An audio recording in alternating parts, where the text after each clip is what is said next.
السلام عليكم ورحمة الله وبركاته. متابعي قناة المسيرة، أهلا بكم. اليوم إن شاء الله سوف نتعرف على كيفية أخذ نسخة احتياطية للمنتدى.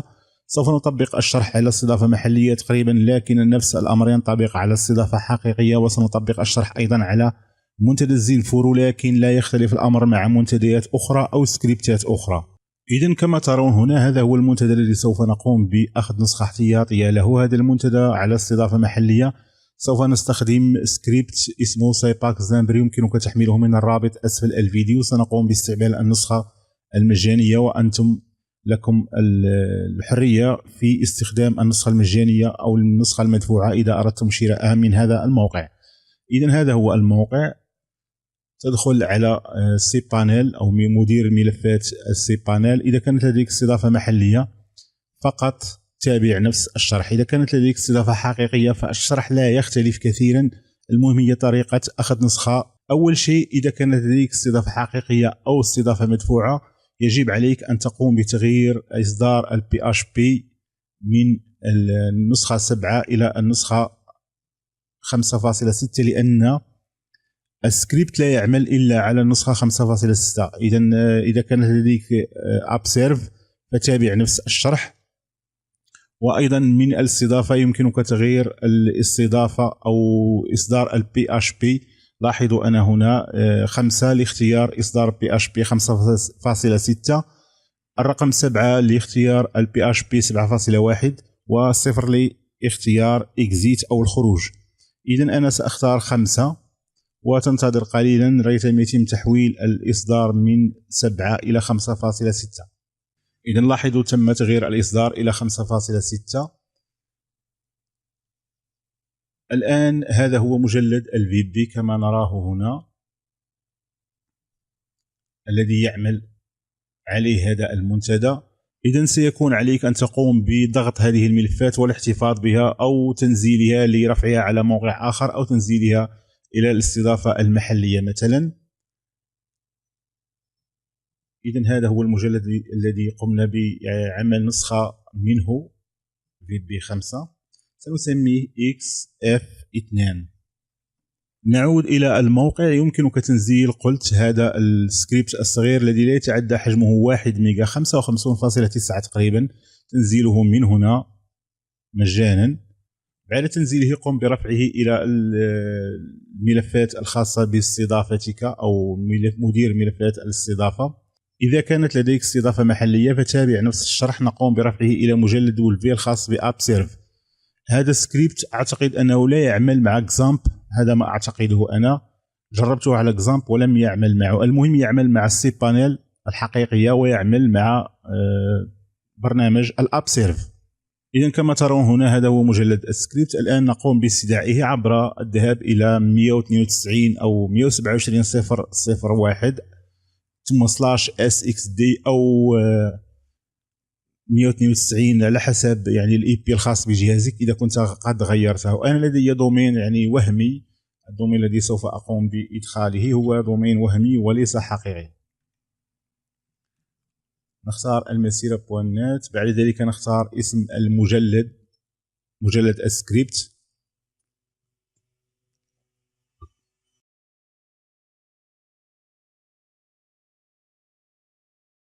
SXD. تضغط على أونتري أو أخطأت في الرابط XD. تضغط على أونتري، يأتيك هذا السكريبت سيباك زامبر. بعد ذلك هنا قم بإدخال روت إذا كانت لديك استضافة محلية، ثم هنا الباسورد إذا كنت قد أدخلته عند بداية تثبيتك لبرنامج الأبسيرف. في الاستضافة الحقيقية هنا في اليوزر تدخل يوزر السي بانيل، وفي الباسورد تدخل باسورد السي بانيل أو باسورد FTP عندما تريد الدخول FTP. بعد ذلك اضغط على أونتري، سيفتح معك بهذا الشكل. بعد الدخول يفتح معك تقريبا البرنامج أو سكريبت سيباك زامبر بهذا الشكل.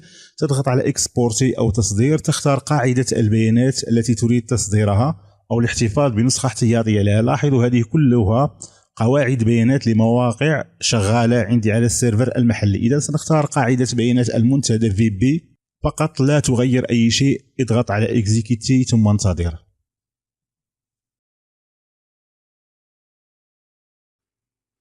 إذا كما ترون هنا في الصفحة تم حفظ قاعدة البيانات بنجاح. لنعود إلى الاستضافة أو إلى مدير الملفات، نذهب إلى السكريبت الذي قمنا بتنزيله، ندخل عليه، ندخل على مجلد باك أب.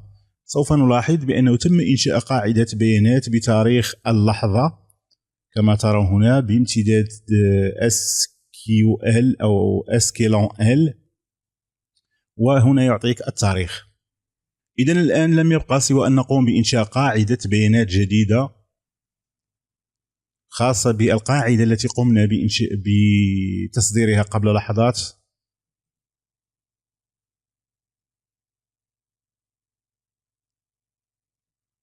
إذن هذه التي ترونها هنا كلها قواعد بيانات لمنتديات أو لسكريبتات زينفورو، وبعضها لسكريبت جملة. إذا تختار إنشاء قاعدة بيانات. إذا كانت لديك استضافة حقيقية تقريبا نفس الأمر، تقوم بإنشاء يوزر خاص بقاعدة البيانات، ثم تنشئ قاعدة بيانات، ثم تقوم بربط يوزر مع قاعدة البيانات، ومن ثم يمكنك إنشاء قاعدة بيانات. في الاستضافة المحلية فقط يكفي أن تضغط على نوفيل باز دو دوني أو إنشاء قاعدة بيانات جديدة سنسميها XF2. أنا أفضل أن يكون ترميز ETF General CE ETF8 General CE، ثم تضغط على كريي أو إنشاء. تم إنشاء قاعدة البيانات بنجاح. الآن لنعود إلى السكريبت، نقوم بتحديث الصفحة حتى يتعرف على القاعدة التي قمنا بإنشائها قبل لحظات، لكن هذه المرة سوف نضغط على Import.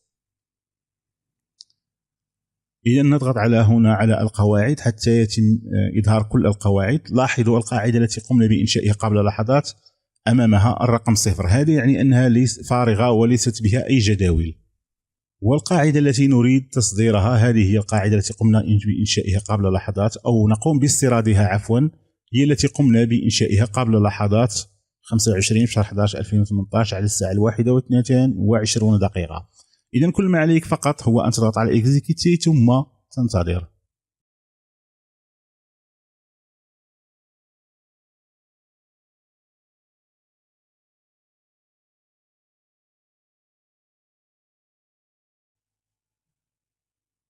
إذن كما ترون هنا قد قمنا الآن باستيراد قاعدة البيانات بنجاح كما يظهر في السكريبت. الآن بقي شيء واحد فقط، هو أن تذهب إلى الملف الكونفيغ الخاص بالسكريبت أو الخاص بالمنتدى الذي قمنا بإنشائه قبل لحظات. هذا هو في مجلد XF2، تجده في مجلد سورس. بعد ذلك config.php، قم بالتعديل عليه بأي محرر للنصوص. لو تتذكرون في البداية قمنا بإنشاء قاعدة بيانات اسمها XF2 أو XF2. إذن هنا نكتب XF2، بعد ذلك نقوم بحفظ قاعدة البيانات. إذا كانت لديك استضافة حقيقية فتدخل يوزر قاعدة البيانات هنا، ثم باسورد قاعدة البيانات، وهنا تدخل اسم قاعدة البيانات الذي قمت بإنشائه قبل لحظات. بعد ذلك سيكون عليك الضغط هنا حتى يتم حفظ المعلومات التي قمت بإدخالها في ملف الconfig.php. الآن لنطلب المنتدى الجديد الذي قمنا بعمل نسخة احتياطية له، المسيرة.net XF2، ثم تضغط على Entrée. سيشتغل معك المنتدى عادي.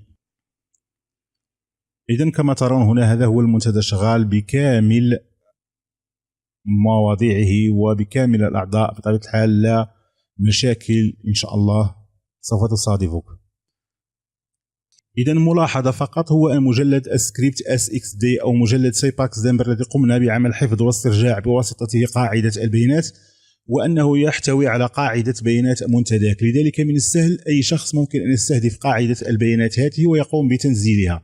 لذلك بعد عمل نسخة احتياطية أو استرجاع قاعدة بيانات لموقع ما أو منتدى، كل ما عليك هو أن تقوم بتنزيل تلك القاعدة والاحتفاظ بها في مكان آمن، ثم بعد ذلك تقوم بحذف السكريبت من ملفات السيب بانيل إذا كانت لديك استضافة حقيقية.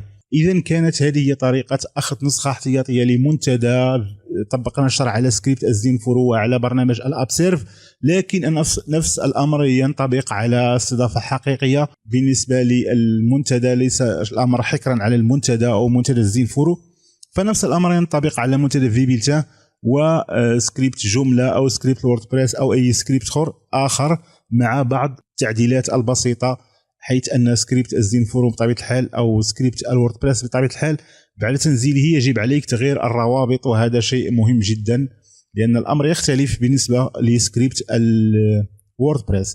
إذن حتى نلتقي في درس جديد، دمتم بخير والسلام عليكم ورحمة الله وبركاته.